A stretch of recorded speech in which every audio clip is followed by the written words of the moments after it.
Imagine standing at the edge of a landscape so hostile, so alien, that it could easily be mistaken for another planet.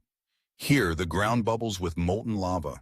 The air shimmers with unbearable heat, and the very earth beneath your feet is laced with toxic fumes. Yet, remarkably, you're not trespassing. You're a visitor, drawn by the promise of witnessing one of the world's most dangerous wonders with your own eyes. This is the Danakil Depression in Ethiopia, often cited as the most dangerous place you are legally allowed to visit. The Danakil Depression is a vast, sun-scorched expanse that sits more than 100 meters below sea level. It is one of the hottest and most inhospitable places on Earth.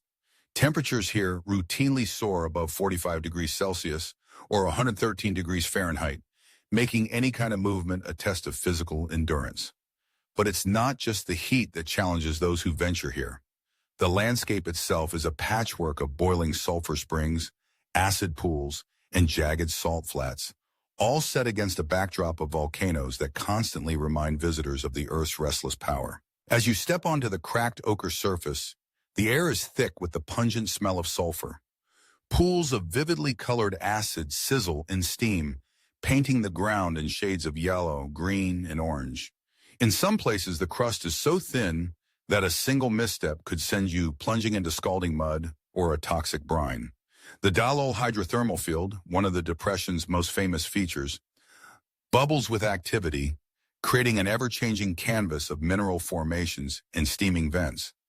Scientists flock here to study extremophiles, organisms that thrive in conditions thought impossible for life, while adventurers come for the thrill of standing on the edge of the planet's extremes.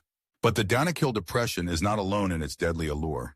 Thousands of miles away, nestled in the remote Karakum Desert of Turkmenistan, lies the Darvaza gas crater, known to many as the Gates of Hell. This fiery pit has been burning continuously since 1971, when a drilling accident caused the ground to collapse, releasing vast quantities of natural gas. Engineers set it alight, hoping it would burn off in a few days. Instead, it has become a perpetual inferno, illuminating the desert night with an eerie orange glow. Visitors can approach the edge, but the risks are ever present. One slip could mean disaster, and the air is laced with toxic gases, a stark reminder of the forces beneath our feet.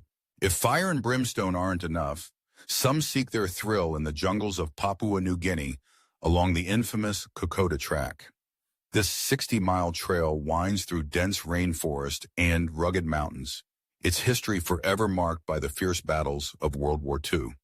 Today, hikers test themselves against torrential rains, slippery slopes, and the ever-present threat of tropical diseases like malaria. The journey can take anywhere from 4 to 12 days, depending on the weather and the resilience of those who dare to attempt it. What draws people to these perilous places? For some, it's the sheer thrill of flirting with danger, of standing where few have stood before. For others, it's the chance to witness the raw, untamed power of nature, to peer into the depths of the earth or the heart of history. Whatever the motivation, the risks are real and ever-present. Preparation, caution, and respect for the environment are not optional. They are essential. Visiting the world's most dangerous legal destinations is not for the faint of heart. But for those who are ready to accept the challenge, the rewards are unparalleled. Memories forged in the furnace of adventure, and a newfound respect for the extremes that define our extraordinary planet.